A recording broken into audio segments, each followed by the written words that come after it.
Are your spidey senses tingling, fangirls and fanboys? It's probably because episode 51 of Electric Fancave and ElectricFeast.com is here with some big news for the Marvel Cinematic Universe. You know me, Corrigan, of course, Kristen Latterell, your partners in pop culture. And this week we bring you that MCU news along with some Tom Hiddleston treasures, the unfortunate realities of 50 Shades of Grey, and the very fortunate reality of Jamie frickin' Dornan, and rumors of the J.Law Chris Pratt film of our dreams. Plus, we'll be joined a little later by our comics correspondent and Spider-Man fanboy, Mack Petersen. I love how just as I started that intro, Kristen, you just did a good long It's great. Welcome to the Fancave. Nose blow. It's good. Sorry, did you want to do it again? No, we're fine. That's okay. I mean, unless that's... Oh, I spent an entire episode sucking on a Capri Sun once, so obviously I don't care how it sounds, clearly. Our bar is pretty low. We're having a lot of technical difficulties, all these things. You guys, you bear with us, and you're wonderful every week, so I'm sure you can endure a little bit of sniffling this time around. And this episode is brought to you by my ginger ale, which is getting me through my week. Ah, that's good. It is, yeah. It's now become my life force. Wow. I'm 95% ginger ale. Okay, then. Yeah. That would not be my first choice of life forces, but I'm glad that it's working for you. I'm so phasey that way, though. You know, it's sometimes, I went through a Coke Zero phase and, an orange soda phase, and sometimes I just really want lemonade for, I don't know why. I'm allergic to citrus. I shouldn't drink it. Yeah. And sometimes it's I have to. I just, it's a thing. Deal with the consequences. Yeah. And realistically, we're all allergic to this. I mean... soda, it's eating us from the inside. But it's also ginger soda. I mean, if you're gonna drink soda, oh, I don't know. Don't I feel me. I'd go with something that tastes super good. I know, it doesn't even really taste that good, does it? I can't explain it. It's clearly bad for you, and you're choosing the worst flavor possible. I know, but have you ever? It could be worse because have you ever had that? I think it's Verner's ginger ale. I've never. You just honestly, I don't do ginger ale. Period. I just don't like ginger as a I know, thing. Ginger is a weird, but it's got soothing properties and stuff. I know, and everyone always says it's. I remember this one time I used to tutor this young girl when I was in high school, and she was in 4th grade, and her parents were from Jordan, and they lived. I went over to her house twice a week. I think either twice a week or every week, just once a week to tutor her and whatever she was. And this one time I went over there, and I just had this terrible sore throat. I mean, it was miserable. I could barely talk. And her mom made me hot water, fresh ginger root, lemon, and honey. Yep, that's the stuff right there. And it did, and it felt so good. But I'm I also want to throw this up because it's disgusting.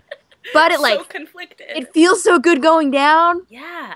Once it gets to here, but in the in this general before region. area, yeah. I was so gross. In the mouth, it's no good. Once it gets past that, it's great. So yeah, I don't know. Sean is gonna have a field day with that whole discussion. Oh God.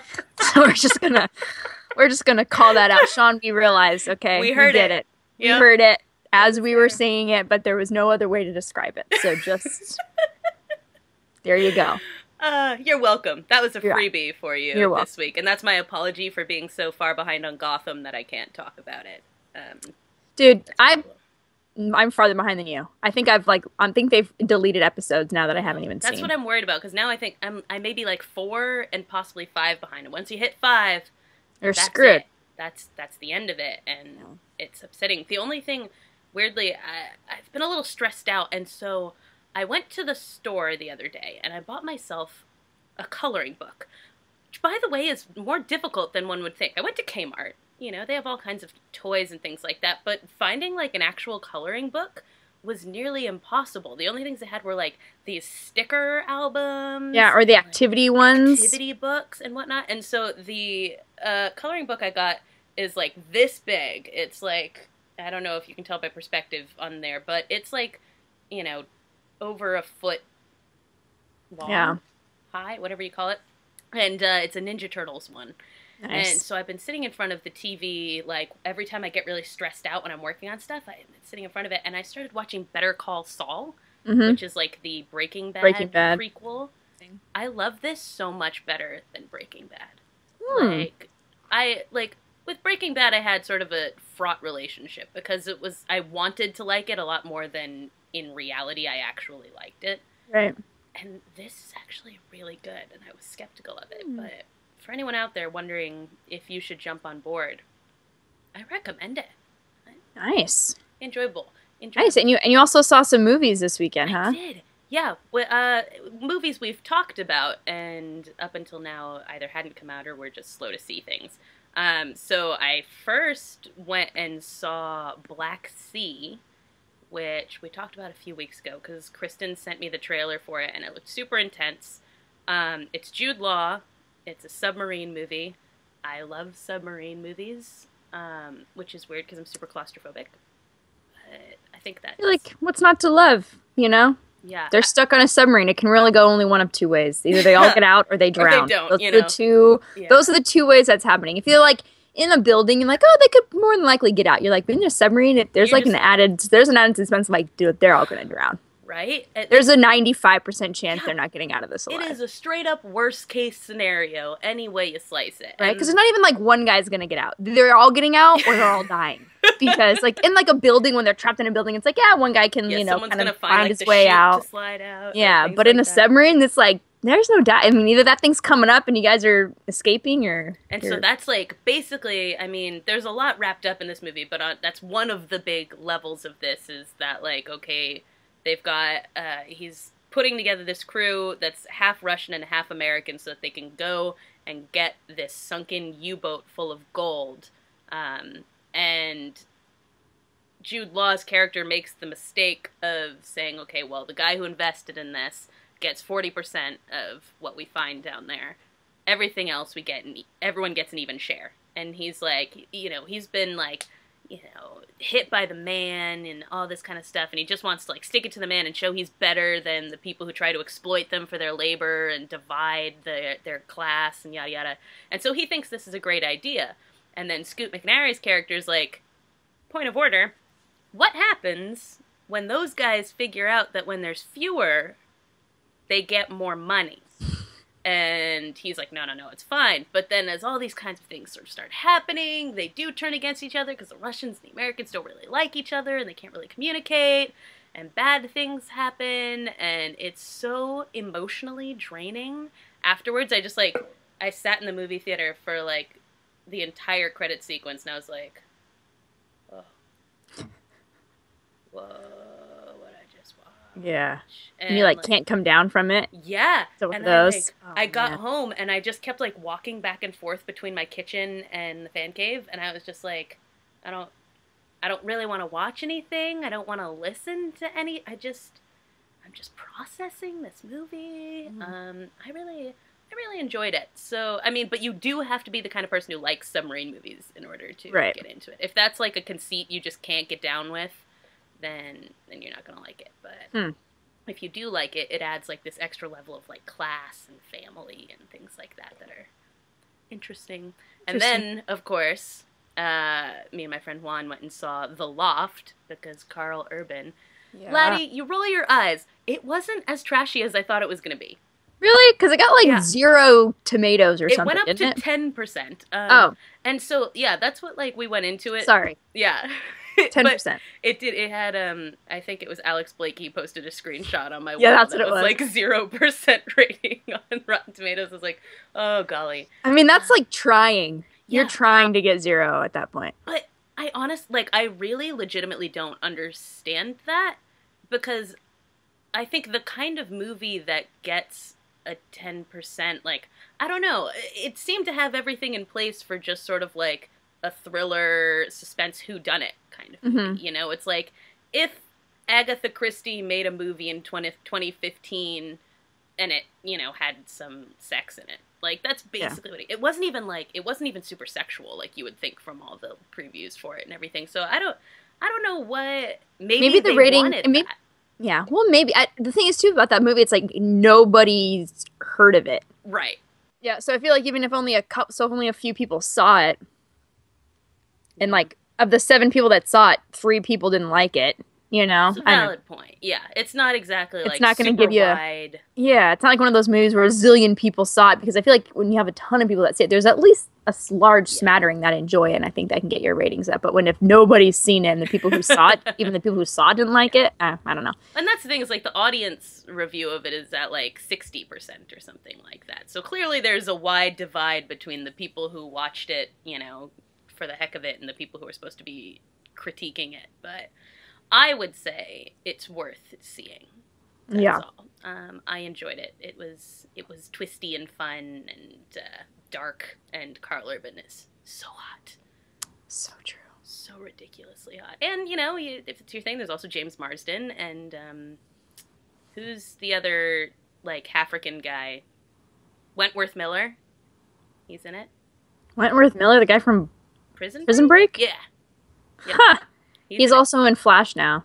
Is he really? Well, he's kind of like a reoccurring bad guy. Him and his brother from Prison Break. Whatever that guy's name is. Is that I actually never watched Prison Break. I want to call him Dominic, but I don't know. Well, that's what I would call him too. Oh, Purcell. It is. It's Dominic Purcell. Actually. So that is right. Good. I want to call him Dominic, and I'm obviously the only Dominic. I'm like Toretto. No, Purcell, and he was actually just in the last one, not last one. I'm also behind on that. I'm behind on everything. Me too. My life is hard, you guys. It is really difficult. Neither of us watched the Grammys. I don't think. I think that's a safe bet, right? Yeah, no, I don't. I think we established a couple episodes ago how I kind of hate award shows in general. Yeah, and I only do movie award shows or TV, but yeah, the music ones, like, that's just a waste of time to me because. Right. I mean, well, look at what happened there. It's like watching a concert on TV. I'm like, well, it's not fun if you get to go. Yeah. You know, because it's like, they're like, the performances. I'm like, yeah, but it's not really that fun.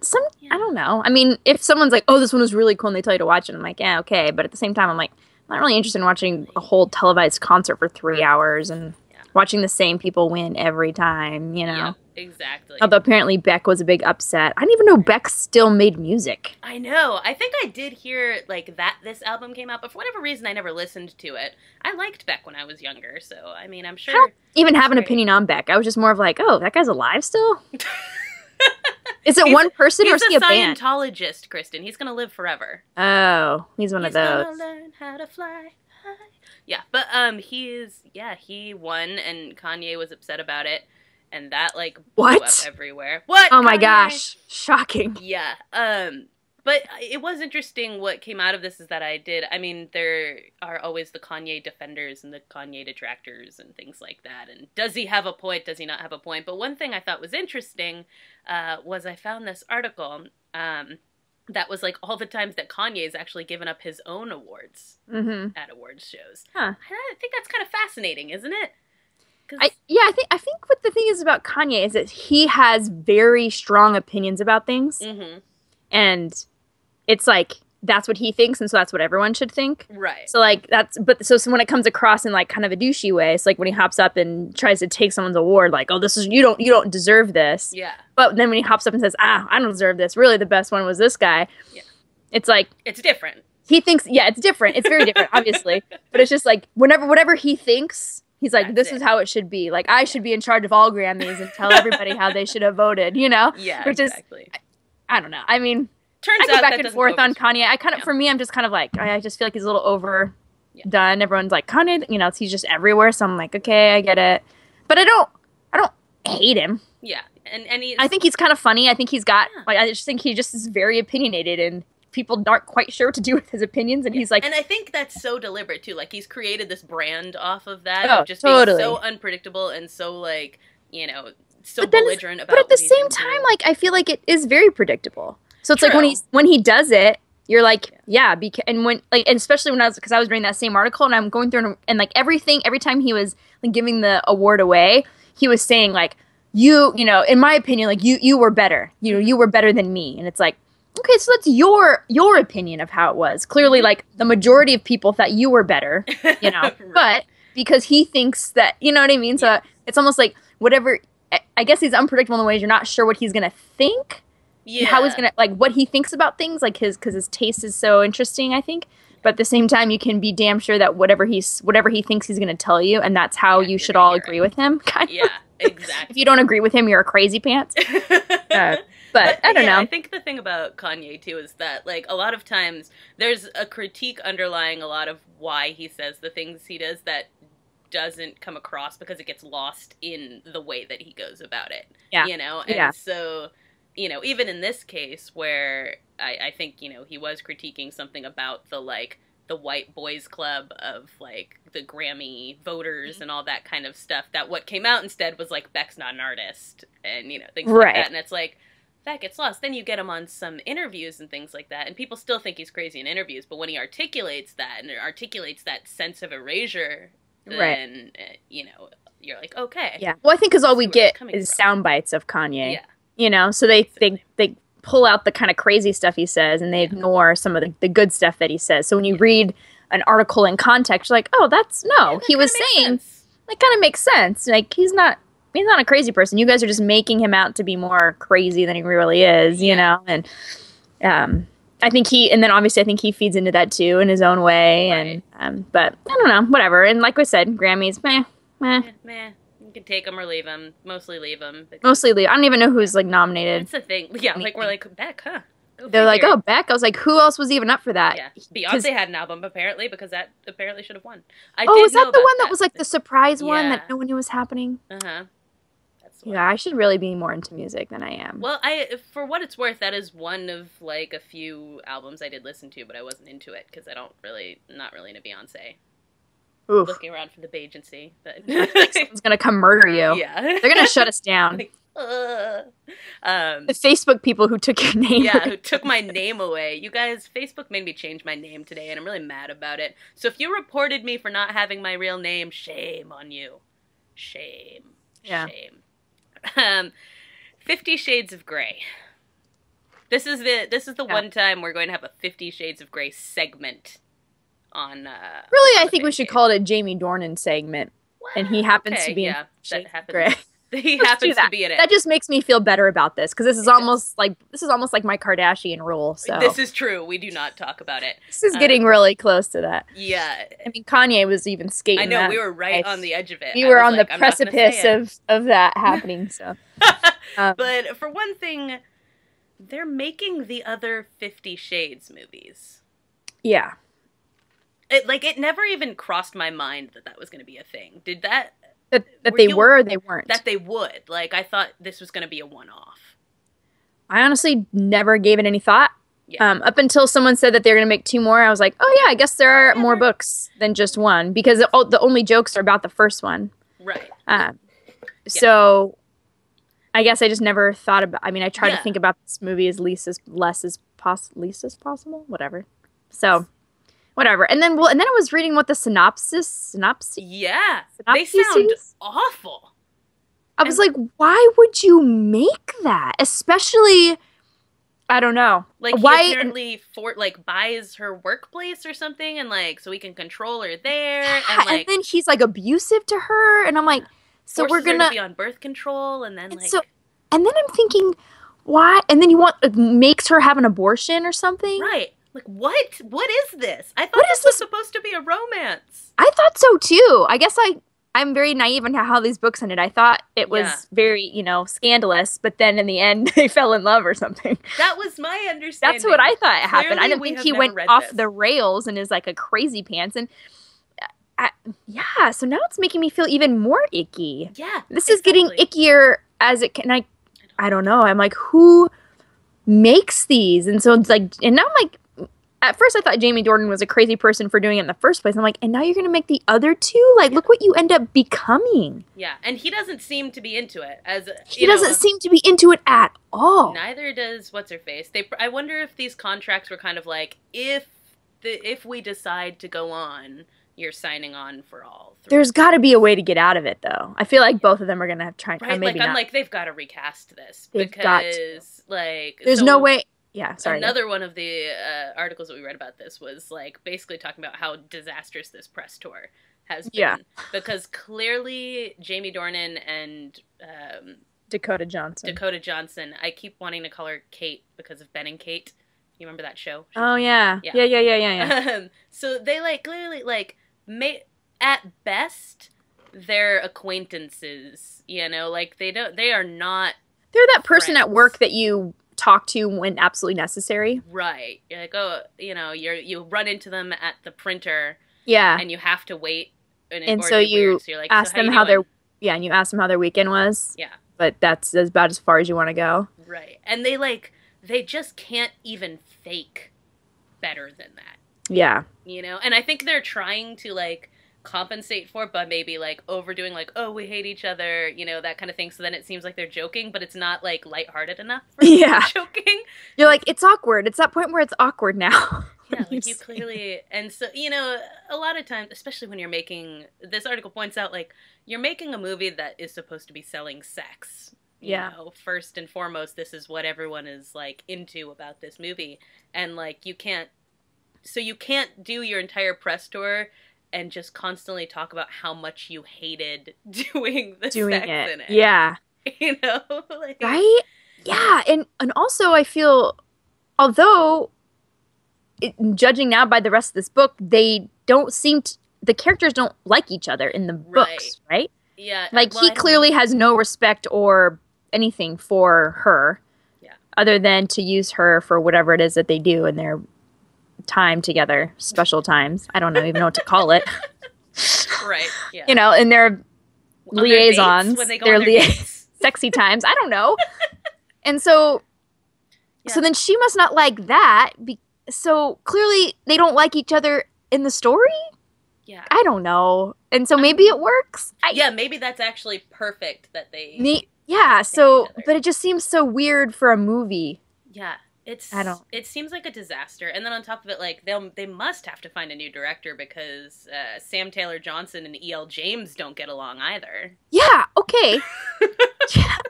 What is happening? Why are they making more of these? Maybe this one will just flop so bad. I mean, it can't. It won't. It won't, no.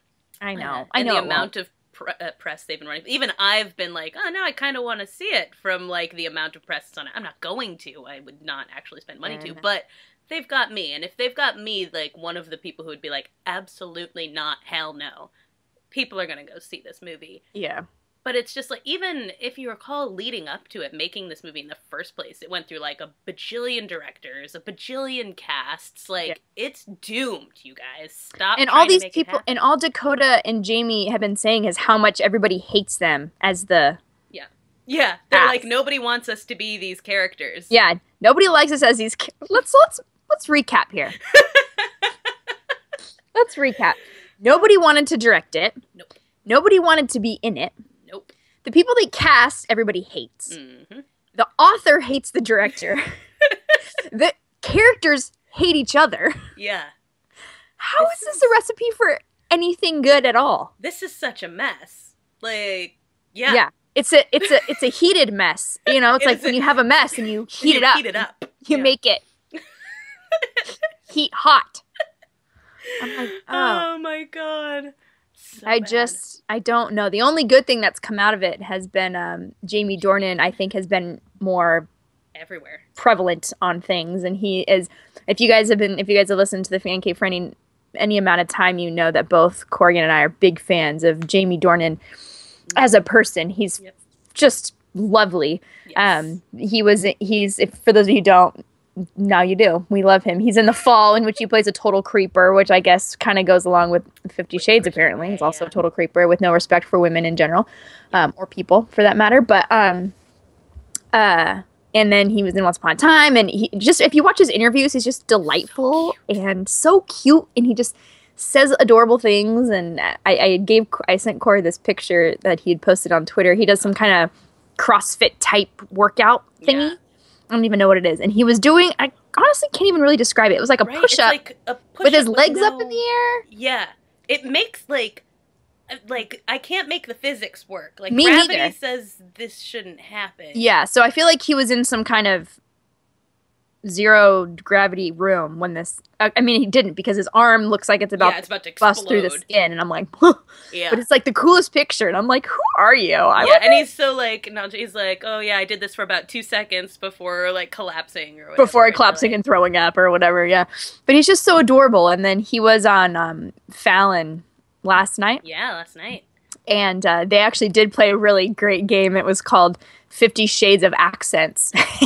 Because we all know that how Jimmy Fallon is killing it with the games that he chooses for his guests. Right? So they had the random accent generator, which I feel like was very one-sided, so it could not have been very random. It's not random. Yeah. And they pressed this button and then they had to read excerpts from the book. Which are crazy. Which are super crazy. And it reminds me of my friend Stephanie, her husband, Stuart, used to just grab her Twilight book and read random lines. Gosh. And it was hysterical. Like, there's times when I'd over there and he'd just come walking into the room and he'd be reading it. And you're like, oh gosh, why did we read these? Like, so bad. And it would, we're like in tears laughing. And it was a similar thing where it's like these excerpts are ridiculous. The first one was something about like clips in heaven or something, or in the Bible. And you're like, what? No, it was really funny. It was weird. Yeah, and what did he had to say it in like a Scottish accent? Yeah, which is of course his Scottish. He had like Jamie Dornan had the easy ones. He had Scottish, French, and then a different kind of I love the way Irish. He got into character for the French one though. Like he was like, "Oh, okay, hold on," and then he like moved his hands more like French-like, and then he was like, "Okay, I'm ready." Yeah, it's like he was ready for it. He was ready for it, but you can find that on the blog along with all the other things that we discussed. But it is just Jamie Dornan being precious. I mean, it's not quite at the level of the time he talked about his walk on Graham Norton, but it's pretty darn good. I mean, if anything, that's what he owes to this movie. Yeah. Is teaching him how to walk. Teaching him how to walk. Jamie Dornan actually, I think it was The Fall, though, he said that was where... No, he said he was learning to dance for 50 Shades. He said when he was in The Fall, he was doing his walk, and the director was like, is that like your character? And he's like, oh, no. Oh, you're right, though, but yeah, the dance. Yeah, and he's like, then the guy was like, when he was learning how to dance, and the dance teacher said, oh, it's like walking. He's like, oh, okay, I'm not really good. He's like, here's the thing about that. I forgot. Yeah. Oh, so good. So Jamie Dornan is everywhere, and that is the one takeaway from 50 Shades that I think we can all be pleased with. I agree. Now, shall we hit the Chris Pratt corner real quick? It's a quick Chris Pratt corner. You should. It's very quick. So here it is, you guys. Chris Pratt corner.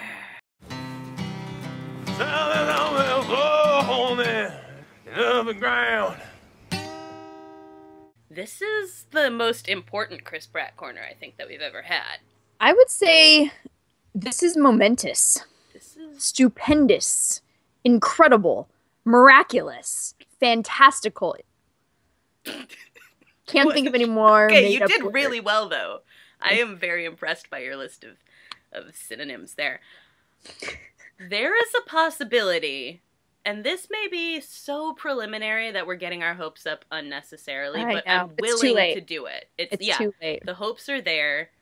There is a chance that Chris Pratt and Jennifer Lawrence will be doing a sci-fi movie together. A romance sci-fi movie. Oh my god. Oh my god. I can't. Okay, I'm crying. I have goosebumps. You can't tell, but I do. Oh my god. I'm so, you guys. How are we to process this? I can't process it. There's no capacity within me. I have nothing built in to this model of Corrigan to process J.Law and Chris Pratt together as it's beyond. It is beyond. I am so excited about the prospect of this happening, and if it turns out to be false, I'm going to be like crushed to a certain extent, but also be like, you know what, it's fine, because the world would explode. Yeah, like my fandom would beat my heart out, and that would. I don't think physically, or emotionally, or psychologically, I could handle it. Right. So this is like. The excitement scale would be at like 25, which is reaching critical mass into which my brain would explode. Yeah. So this is a lot. Again, obviously we have a Chris Pratt corner every week. We love Chris Pratt. Also, you've heard us talk about how much we love Jennifer Lawrence. Just so very, very much. You guys, these are the two people of anybody in the world that if we could just hang out with. Yes. Oh, we would. Yeah, it would, like, hands down, this is not a question. I mean, Yeah. So, like, there's not much we can even say about this. There's not a lot of details or anything either, but, like, it's impossible to process, so we just need you to know this may be happening. It's a thing. Possibly, maybe. We don't know. Maybe happening. I'm hoping if it's not a thing, they're speaking it into existence right now and realizing how good an idea it is. Because even if not this movie, another movie. Have we ever, like, even seen them interact anywhere before? No, but I think it would be amazing. Yeah. One of my dreams would be this, that they have movies that come out at similar times and they're both on Jimmy Fallon and they play some sort of game like Password or that the box game. Oh, what if they played each other in Box of Lies? Oh my god. They would be amazing. Oh my god. Oh, the endless possibilities. I'm so excited about this theoretical time at which this happens. You guys, I feel like now we've gone way too far and we've made up way too many scenarios in which that are never going to happen in our lives. Yeah, but Jimmy Fallon, if you need ideas. Jimmy, you should really call us because you need to, one, talk to Chris Evans about being a mystery date model. Yes. And two, you need to get Chris Pratt and Jennifer Lawrence on together so that people could see how awesome it would be if they were in a film together. That's what I think needs to happen. And the ratings through the roof. That would be trending for like a year. Come on. So good. Speaking of Fallon, though, since we're in the neighborhood, let's been great this past week. Fallon, you guys, he's winning at life, that guy. He is just dead on. He is hitting all the right notes. Just so good. Yeah. For one thing, he did, apologies, he had the cast of Saved by the Bell on. So good. And, like, can we just say, they look incredible. They look amazing. Yeah. The ones who would be willing to go on this show all still look amazing. There was clearly no Screech because he just murdered a guy.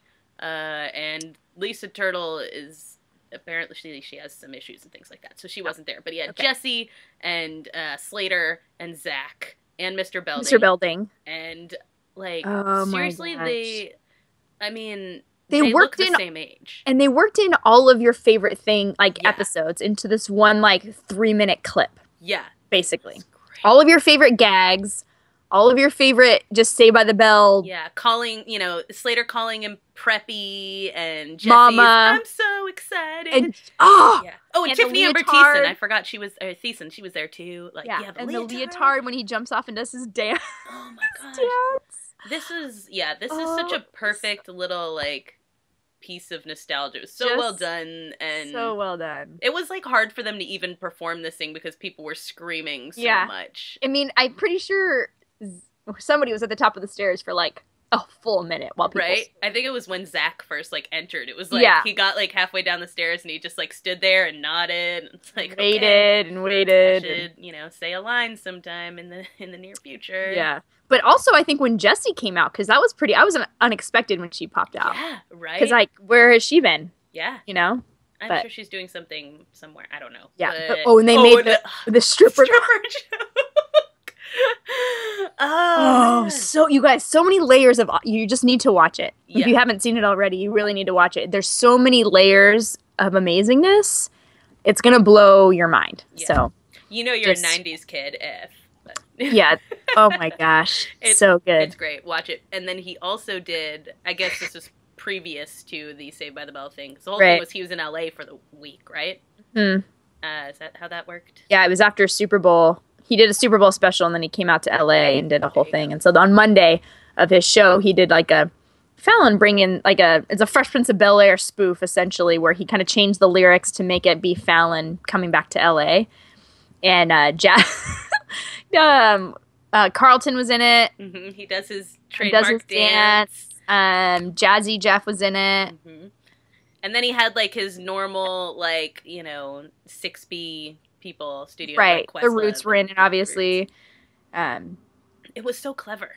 It was really clever. It just whoever rewrote the lyrics to it just did an excellent job, and he even did the thing where he knocked on the door and did that neck thing, and so good. It was just so good. Yeah, I mean, this was really a great week for 90s Jimmy Fallon nostalgia right here. And this is also coming off of his great Super Bowl lip sync thing with Will Ferrell. And his photobomb with Pratt and Evans. Oh, yeah, that's right. Yep. Telling you, this guy, he cannot be tamed. He can't be tamed. Look out, Miley. Fallon is coming for you. Okay. And he's going to win. Yeah. That's all there is to it. And I'm a big fan. Miley's yeah. It's pretty good. Hiddles has also been amazing. And it's his birthday week. Of course it is. Precious Hiddleston. It's like, I feel like he's been off the map for a little while. You haven't heard from him since that video surfaced of him singing Hank Williams at a festival in, like, Texas or something. Yeah. So I've been kind of waiting. Oh, no, wait. We saw those pictures from Crimson Peak. Yeah. This was really the last thing we saw. But he's just, you guys, we just love him. So there's some YouTube videos going around, and he's done one, and also Benedict Cumberbatch has done one where it's basically British celebrities. So I think it's a British it's like charity. Yeah, for some sort of skin disorder. A skin disorder, which I can't say, which we probably should have brought up before we started talking about it, so we could actually give you some good information. We'll put the videos up so you can watch it. So if you want to donate to it, you can. But they have to do tongue twisters because the skin disease, the disease that they're raising awareness for, is like a mouthful, and it's really hard to say. And so, in order to kind of raise awareness for it, then they also do a tongue twister and then encourage you to donate to, it's one of the, similar to like the ice bucket where you can text it in or email. And then they tag 3 other celebrities. And they just tag other people. And it's just the most wonderful, endearing thing. And him trying to say whatever that tongue twister was. What one did he do? He did It was one I didn't know. About a duck or something? Was that? Yeah, it was something about a duck. Because the one that Cumberbatch did was I slid a sheet, I slid upon a slitted sheet, I sit. Yeah.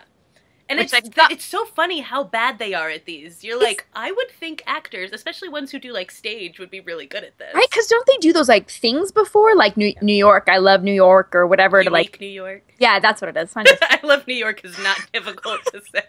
I know, that's what I'm like, weird. Yeah.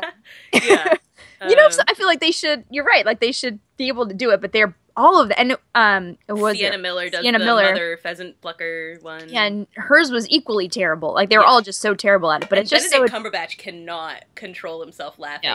No, he can't. He's like jumping laughing. He thinks it's so funny. Yeah. So both the Hiddles one is by himself in the same backyard in which he did that wonderful ice bucket challenge. Mm-hmm. Whew. We all remember that. Getting hot just thinking about it. I'm all steamy. And it's adorable, and he's just giggly. He's just so cute, wonderful. Yeah. Yeah. And then go ahead. We've been doing this too long. We say exactly the same things. I know. There's also a picture, and actually I forget what the title is called. J.G. Ballard's High Rise. Yeah. That came out, and I did not know whatever this existed. Me neither. I'd never heard of it, and everyone was all excited about it. Yeah, I don't know if everyone's excited just because it's Hiddleston or because everybody knew this exists. Yeah. But there's a great picture of him, and I put it in our, like, cover image for this week as well, where he's standing in, like, a mirrored elevator thing. And he's suave in his suit. Yeah, I can't tell if he's evil or... I think he's the bad guy. I think he owns the high rise that all the shenanigans are happening in. I mean, it's apparently based on a book, yeah? It's basically Snowpiercer in a high rise. There you go. The book is centered around a gigantic and totally isolated from society high-rise building, kind of like peach trees in Dread. Inside the skyscraper... I think it's a cross. Yeah, too. Exactly. It's Snowpiercer and Dread. In a skyscraper. Inside the skyscraper is a whole slew of people, shops, condos, pool, basically anything you want, at least if you live in the right part of the building and you have the means. But beneath the shiny exterior of the high-rise, a class war is brewing, and eventually a very, very, very bloody fight breaks out between the upper, middle, and lower level of residents. This book is dark and violent, and the movie aims to keep it that way. And it's also going to keep it set in the 70s. So yay? I think I'm in. Yeah, I mean, obviously I've never heard of this before, so. No. But it sounds like the kind of movie I want to watch. Yeah, I'm like, it's based on a book that sounds like other movies I like. Yeah, it sounds like my kind of genre. They're all stuck in some kind of claustrophobic setting where no one can get out. Right. Yeah, and then there's so it's basically issues. Like Die Hard, but not. No. Everything's basically Die Hard, but not if you think about it. It's true. That's my take in life. So we're excited about those things, and also really excited about Pitch Perfect 2. Dude, it's gonna be so good. I am, like, so stoked. I'm stoked that Flula is in this. I thought from, like, the last trailer that I was like, he's just gonna be, like, a brief cameo, but he's, like, kind of, like, the villain of it, and who we quoted earlier with the heated mess scene. And this trailer is so epic. Yeah. I was a little bit bummed because I feel like that would have been a really great, shocking, because I have a feeling that's like the opening scene that they gave you kind of them performing. So I'm not going to give it away in case you guys want, so you guys can watch it, but there's something that happens that kind of gets the Bellas in trouble, and I was a little bit bummed that I watched it because that would have been a really funny surprise to watch, and now it's kind of ruined. So, I mean, I'm sure there'll be other moments in it that you're like, oh my gosh, what the F is happening? But something pretty ridiculous. Yeah. And you can all guess who it's centered around. Yeah. Sure.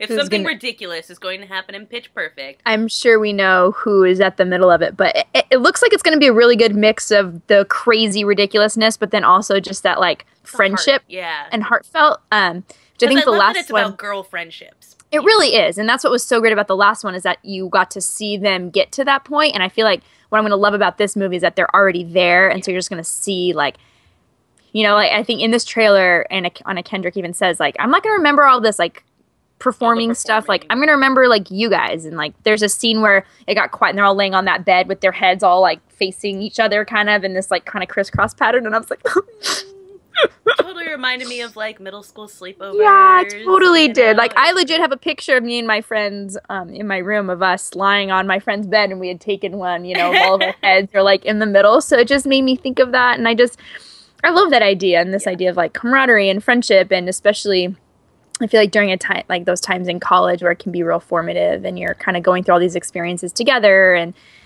so I feel like there's going to be a lot of feels. I'm probably going to be crying at some point. And it doesn't even like, at least from the trailer, it doesn't even look like there's a love interest story in this, right? Okay, I saw at one point Benji kind of flashed, and I wasn't sure if Jesse was standing next to him or not. Maybe. So maybe they're just kind of there. It's just there, as opposed to it being like as what it's working towards. Yeah, I think they're kind of moving away from that into, and that even wasn't, I mean, it kind of was more of the focal. I mean, Becca was the focal, so whatever was happening to her, but I feel like this movie might kind of move away from Becca and just more into like them as a whole group, which is, I think, is Bellas. Cool. Yeah, all the Bellas. So it looks super cool. Yeah, it does. It looks good. I'm excited to see it. So I'm glad that it looks like just as fun as the first one.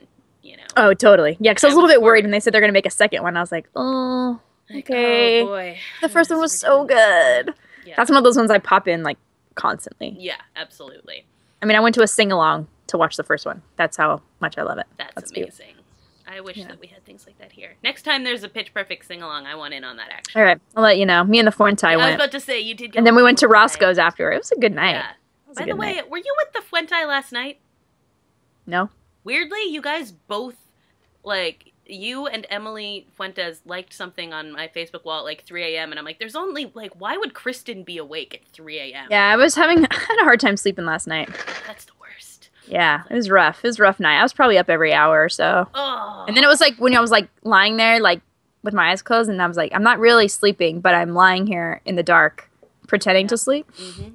But I consciously knew that I wasn't. Yeah. So that was trying to trick your brain into thinking it's sleeping, but really you're like, nope, I totally am just sitting here thinking about all the things I have to do in life, you know. Yeah. So it was one of those nights, and so I tried to numb it with that for a little bit, and I was like, no, this isn't helping. I'll try again to lay here in the dark. So yeah, at this point it goes to the like, I don't sleep, obviously, because I noticed you liked something at 3 o'clock in the morning. I wasn't asleep either, and I'm like sitting there and I'm like reading a comic book and stuff like that, and then when I finally managed to fall asleep around 4, like I'm legitimately just like dreaming about the things that happen in like a normal day. So I'm like dreaming about studying.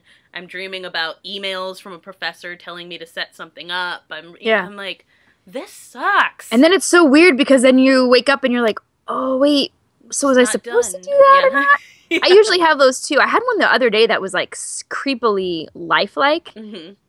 But just like a teensy bit weird. So I'm like, maybe it wasn't. But the one I had last night was about my old hairdresser, and like, it was so bizarre. I'm not even going to tell you about it because it's weird. But I was like, oh man, it still kind of creeped me out. I keep thinking about it every once in a while, and I'm like, ugh. Yeah. That's the worst kind of thing, though. It's like when you're having trouble falling asleep, and then when you do fall asleep, it's like you might as well be awake because it's just all your normal stressors and things from the rest of the day. I know. Presented in such a mundane way too. It's not even like I don't even have to go so far as having like the naked dream or the I forgot to do something dream. It's just that I have to do it in the first place. Yeah, and so that becomes the like stressor for it. So there's all these weirdo things that I'm like, oh yeah, I gotta do that, and then I wake up and I'm like, you totally think you did, and then someone's like, you didn't send me that thing. I'm like, yeah, I did. I did in the middle of the night. No, you didn't. And I'm like, okay, well, I thought about it. Yeah, it's so I dreamt it, for you. which I feel like counts. Yeah, it should count. Our final thing, which this is going to be a little disjointed, this segment. Unfortunately, our comics correspondent works at a comic book store. Well, then you guys know it's legit. It's legit. So we'll talk a little bit about, and introduce what has happened, and then Kristen will mysteriously disappear, and then come back at the end. It's going to be really sad, you guys. It's going to be really sad. You should just Photoshop like a picture of me next to you in this. Or hold up a picture next to me when you talk to him later. Yeah. And move my mouth with like a little puppet.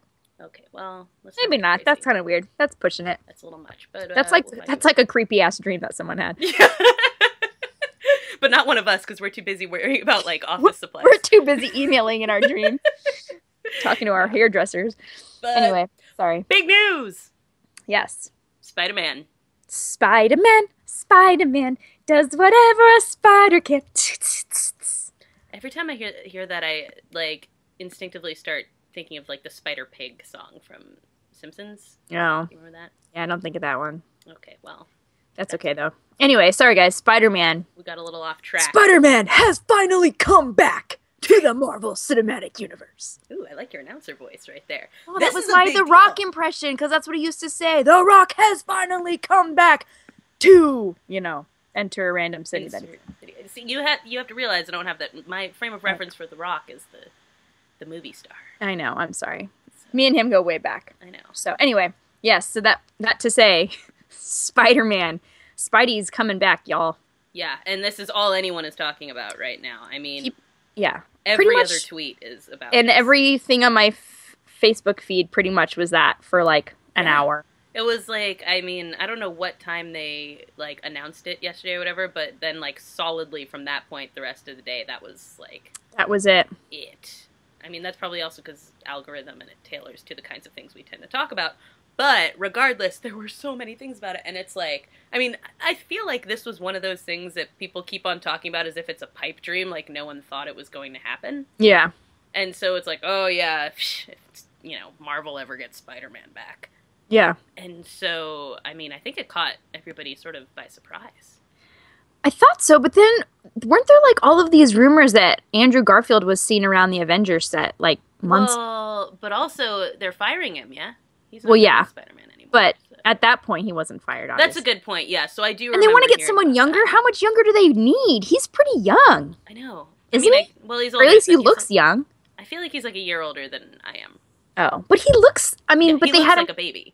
So they're going to start all over again in high school? If they do one more effing Batman origin story, not Batman. Spider-Man origin story, I'm going to shoot myself. That's kind of the thing, is I'm like, I just really don't want another high school Peter Parker. No, it's so boring. Yeah, if I want a high school Peter Parker, make a CW, Spider-Man series. And also, there's some great cartoons of teenage Spider-Man, too. You can watch series, go on Netflix, and there's some really fun, entertaining Spider-Man cartoons that have met this age, but okay, let's move past this at this point. Let's do old Spider-Man. What happens when the fool's 45? Can he still be that limber? Yeah. I mean, how does this These are the questions we want to know, Marvel. The burning questions, 45-year-old. So let's give someone different a chance. I mean, I would love to see, Robert De Niro play Spider-Man. I mean, does he still fit into the Lycra? Geriatric Spider-Man. Is he still in the Lycra? Did he have to move to sweatpants because he's all flubby? It reminds me, I was watching Red yesterday, so, that's immediately where my mind goes with that, is what if that's the Avengers? Let's suit up Bruce Willis, man. Mm-hmm. I mean, always. I don't know. Always Bruce Willis. Always. I'm with you. I think, as I've said before, Spider-Man is not my thing. That's why we're gonna have Mac on here. Spider-Man is his deal. But like, I think a good part of why Spider-Man's not my thing too is that I'm just like so done. Like, I've been done with these origin stories since they first started making them. Yeah. You know, so I'm like, let's not do this. And when does it say he'll show up for the first time? I don't remember. I'm trying. It was kind of a long article, and then it started talking about Sony a lot, and I'm like, I don't care. Now this is about business. Who cares? But yeah, it's like, oh, repped by so and so. I'm like, oh my gosh, okay, skip that. Just tell me, give me dates and times that I'm gonna need to know for future reference. But so there will be a standalone Spidey movie. He'll show up. Probably, as people have pointed out, they're, going to have to reshoot whatever end sequence they had for the Avengers this time to include him. And we'll see where that goes. I don't know, but I'm cautious about it. Yeah. I mean, I really liked Andrew Garfield. Yeah, so I did too. I didn't like the movies all that much, but I loved him. I loved him. I thought he was a really good Spider-Man. Mm-hmm. I don't know. I mean, I think Spider-Man's funny because he's like kind of sarcastic and... Yeah. Like, he can be really... the cartoons are so good. Yeah, that's why the cartoons are so great. And so I've always really loved that aspect of it. But, yeah, so I don't know. You're right. It's like, you're going to cast a younger guy, so if it starts all over, I don't know if I'll see it or not. We'll see. Right. I mean, Marvel has done such a great job with these... They've done such a great job, so, I mean, I'm probably so full of crap, I'm probably going to see it. I'm going to see all of them. I always say that, like... Yeah. I'm not really going to see Suicide Squad. Okay, I'm going to see it, even though I think the cast is bananas, but I don't know. I'm going to see it because I think the cast is bananas. Like, realistically, if they had put, like, a normal, like, set of people in that, I'd be like, meh, but now I'm like... how is this going to work? How is this not going to be a train wreck? Right. So, that makes no sense. I don't know. Anyway, we'll see. Andrew Garfield, we miss you. We like you. Be in more things. All the things. Hey, let's talk to Mac about it. So, Mac, hey... Hey, how's it going? It's going good. Glad to have you here in the fan cave. I'm so happy to be here. Oh, great. Yeah. So big news today. Yes. Spidey coming back to the MCU. Yes. First, let's just get your initial emotional reaction to this. Well, if I had to describe how I felt when I found out, someone asked me that, and I think that blessed is the word that I go with. Hashtag blessed. I felt like, what did I do to deserve this? Like, this is just so great. Wow. Because I've been saying, like not to be like, I've been saying this for years, but I have been saying this for years, that Marvel needs to go after Spider-Man because, I mean, he's there. I mean, he might as well be their mascot if he's not already, and yeah, I mean, I feel really, I feel relieved. Relieved. Yeah, because I mean, in my opinion, he is the greatest superhero that's ever been conceived. Wow. And to have such a lukewarm film career, I think is not. It doesn't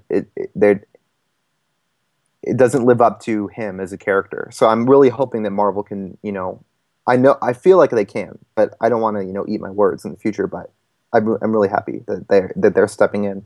And that's the thing that Chris and I discuss often, is that even when we're like a little skeptical about something that Marvel's doing, we're like, they haven't really disappointed us. Yeah, point.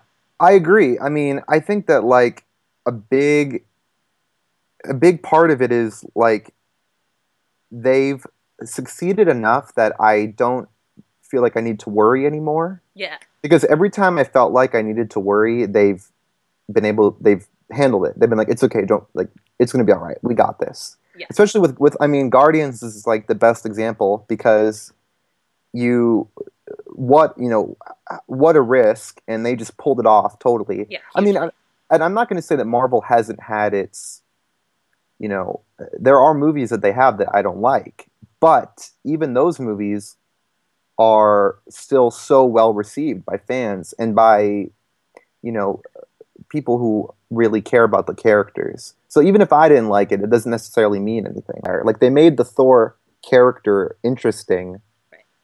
which, in my opinion, I haven't read a lot of Thor, but before that, I wasn't really interested in the character. But they satirized some of his more, just hard to grasp personality traits, and I like that about that. Yeah. But anyway, Thor is not a story. I'm not here to talk about Thor.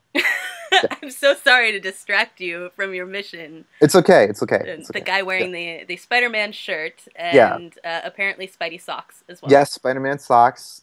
Don't have Spider-Man other things. That's not true. I do, but I didn't wear them today. You're not wearing Spider-Man underoos, is what you're saying.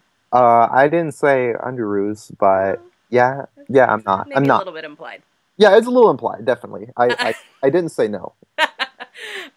So beyond the initial emotional feeling blessed and relieved by this, what do you think Marvel's going to do with Spider-Man now?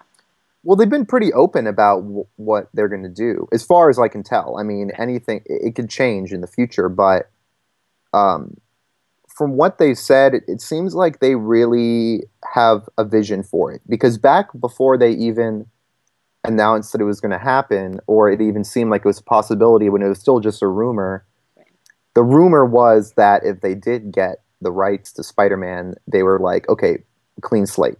We're casting our Spidey. Right. Like, this is going to be an in-house conceptualization of the character, not really building on anything of that Sony's done. Like, they wanted to be able to make Marvel's vision for the character. Right.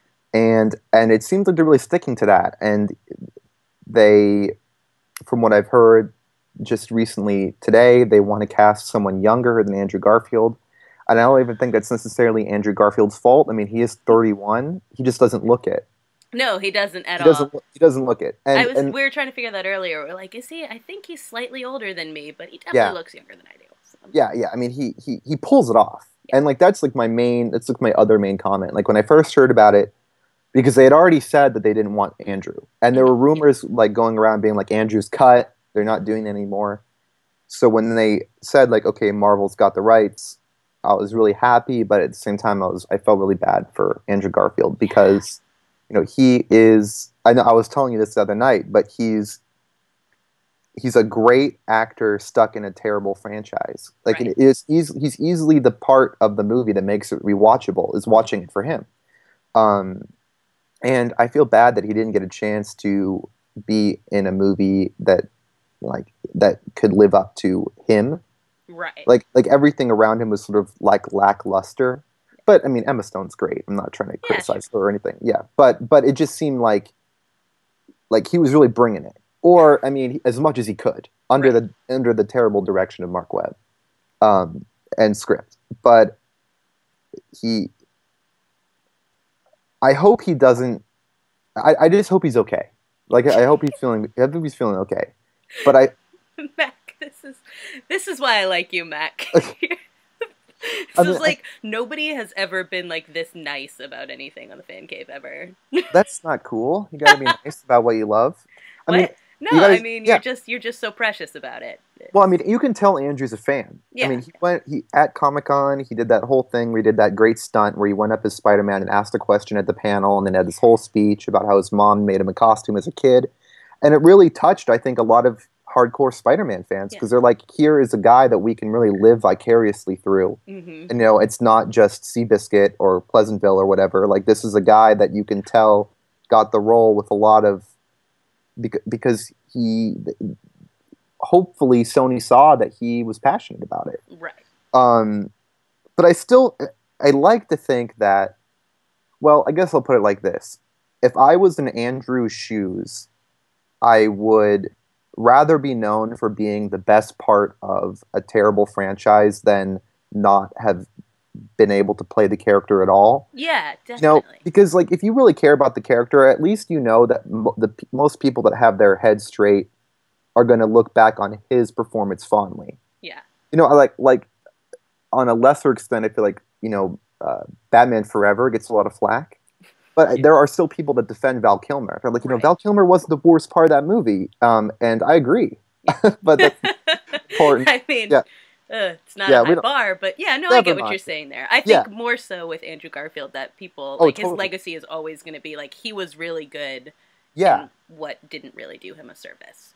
And I think even more than just because he's being compared to Tobey Maguire. Mhm. Like, it's more than that. It's more than just being the lesser of two evils. Yeah.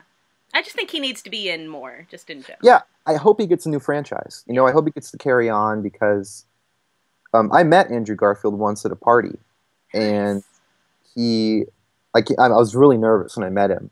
I was totally like overdressed. It was like a really cool party, and I was wearing like a suit, which, like that was like too big for me. It was a suit I got at Target. They have suits at Target? Yeah. I mean, middle class needs to dress nice too. I guess.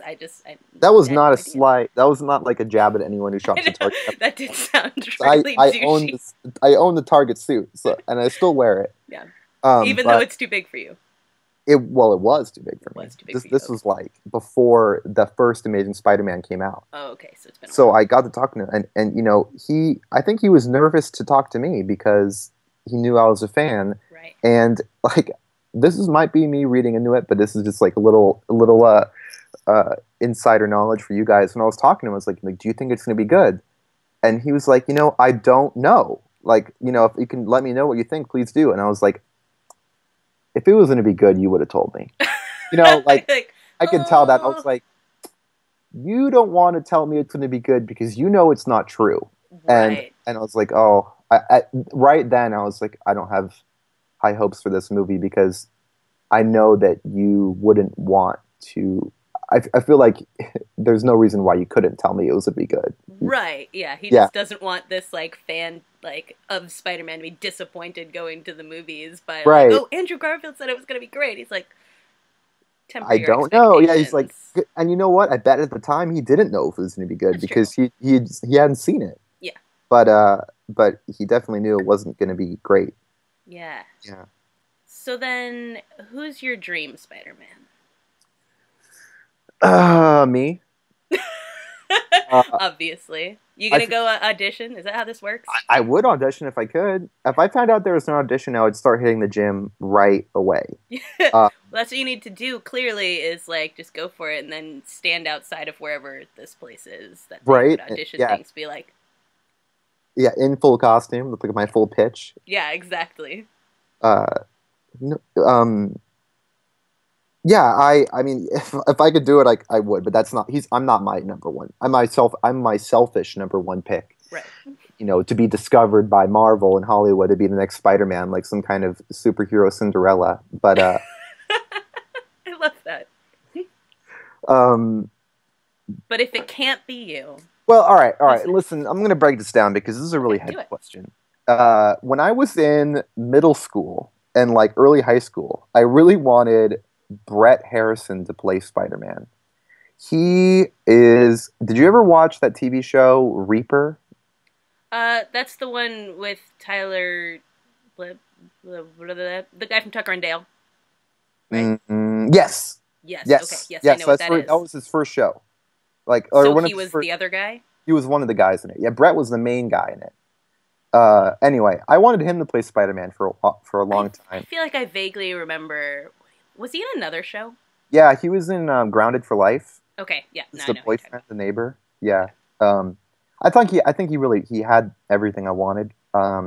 And maybe at one point I would have said like Zachary Levi too, but just because when I was a kid I was really into like Chuck and Reaper and like shows with more nerds with the leader than the main character. But right now it's really just anybody but Logan Lerman for me. What's wrong with Logan Lerman? I biasly disdain Logan Lerman. Who disdains Logan Lerman? Like, how is that a thing? I despise him. Why? Because I think he's really annoying. But please take into accord that take into accord. I don't know. I don't know how you use that word. But just know that I've never seen any of his movies, and I've. Do you know him? Like, why? No, I just don't like. I think I don't like his face. You don't like his face. I don't like him in any of the trailers I've seen for his movies. I feel like he'd be what it really comes down to is I don't want him to play Peter Parker because I feel like his life was really easy. Okay. Like, that look how, makes perfect sense, actually. oh, okay, good. Yeah, I mean, then awesome. That's what I'm standing by. He's too good looking and privileged to play Spider-Man. Okay. You need someone who really came into their own. That's But totally fair. okay, good, awesome. And if I really could like bend reality to make this possible, I would want Grant Gustin, who plays the Flash, to play Spider-Man. But that's just my own. Yeah. I feel like he's born to play Spider-Man. Yeah, definitely. But who knows if that would be cool. But anything's possible now.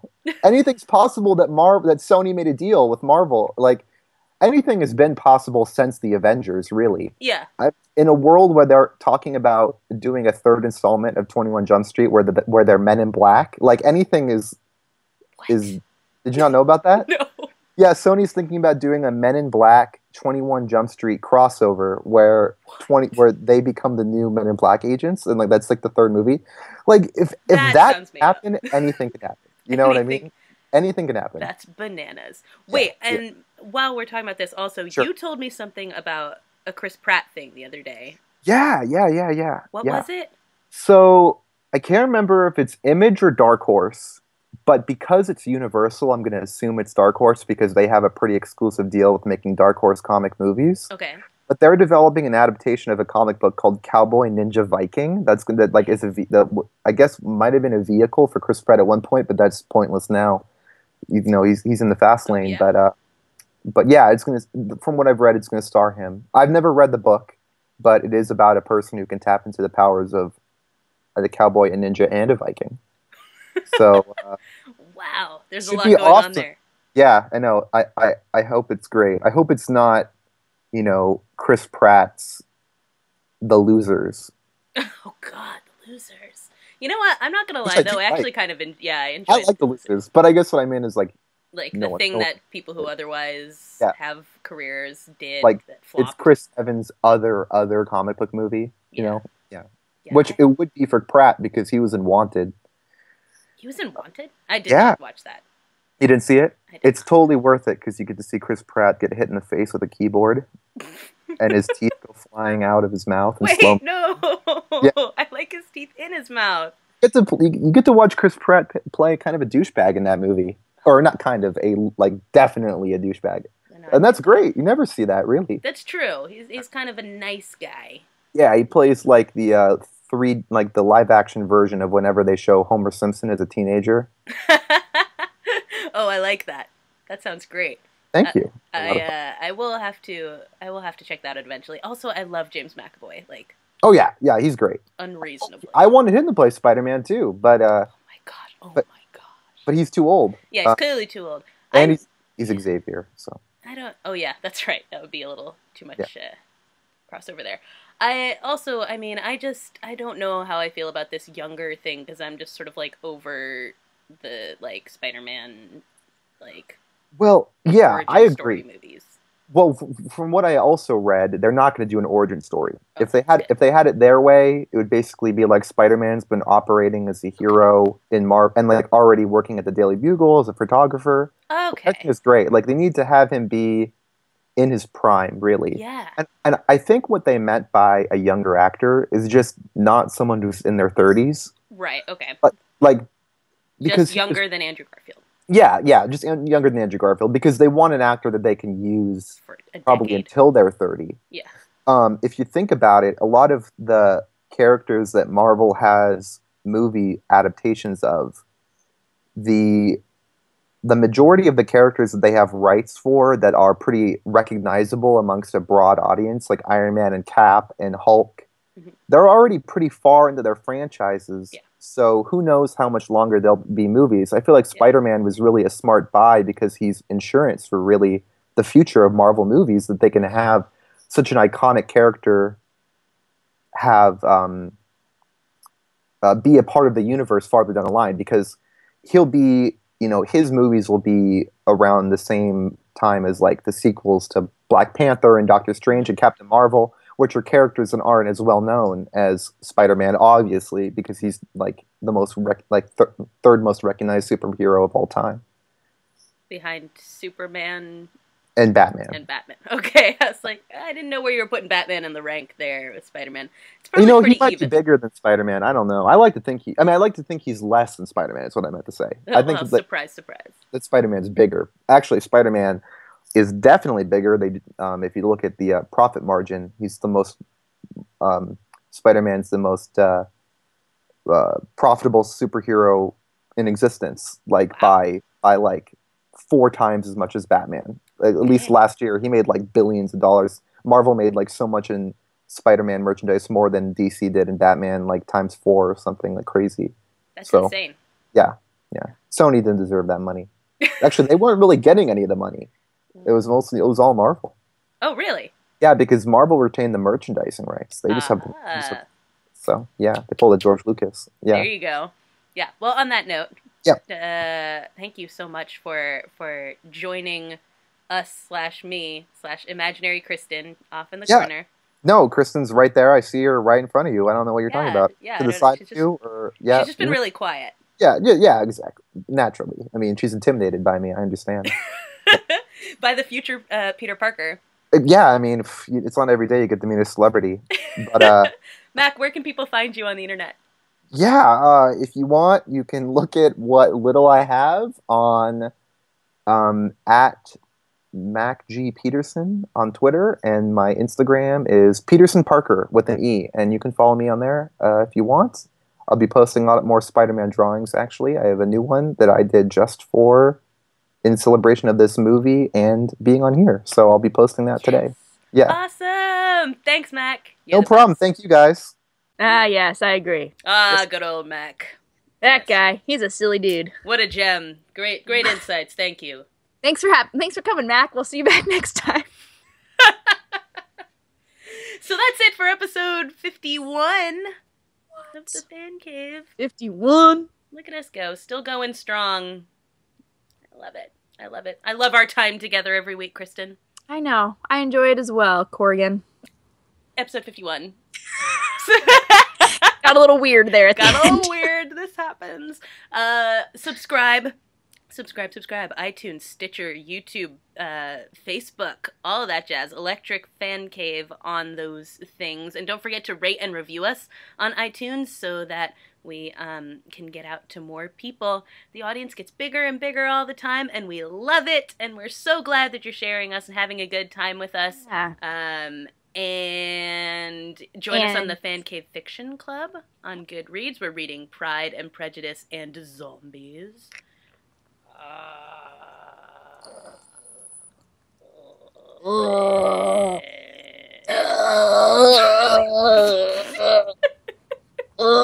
You sold that. Thank you. You really did. Did I miss anything? No, I think that's all the points, the high points. All the points. If I didn't say it, check the blog for all the links that we talked about, because you don't want to miss out on all that Dornan and that Hiddles and all that stuff. I just think he's so wonderful. Oh, Hiddles. All right, for this week, episode 51, Electric Fancave on electricfeast.com, it's Corrigan Vaughn. And Kristen Latterow. Peace out, everybody. Bye. I would have no inkling of how precious life could be. That's how I feel about you, laddie. Thank you. That was so sweet.